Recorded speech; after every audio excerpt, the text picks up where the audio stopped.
संतोष देशमुख हत्या प्रकरणातल्या तपासामध्ये वाल्मिक कराडचा मोबाईल हा महत्त्वाचा दुवा ठरलाय।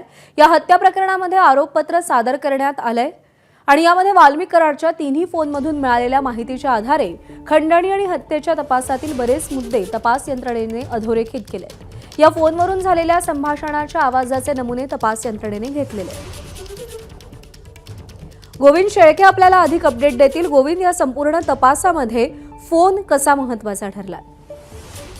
प्रज्ञा, आपण जर बघितलं तर अगदी 2 दिवसापासून आपण या आरोपपत्रामधले काही मुद्दे समोर आणतोय आणि ते महत्त्वाचे ठरत आहेत। विष्णू चाटेच्या मोबाईलची चर्चा सगळ्यात जास्त झाली संतोष देशमुख हत्या प्रकरणामध्ये, कारण खंडणीचा जो काही संवाद झाला होता तो विष्णू चाटेच्या मोबाईलवरून झाला होता, पण तो विष्णू चाटेने मोबाईल फेकून दिला आणि तो सापडला नाही। मात्र वाल्मिक कराडकडून एकूण 3 मोबाईल पोलिसांनी हस्तगत केले। सीआयडीने तपास केल्यानंतर खंडणी आणि खुनाच्या संदर्भामध्ये जो काही कट रचण्यात आला, जो संवाद झाला तो वाल्मिक कराडच्या मोबाईलवर तीच झाला आणि ज्या मोबाईलवरून हा संवाद झाला त्याचा डेटा रिकव्हर करण्यात आलाय।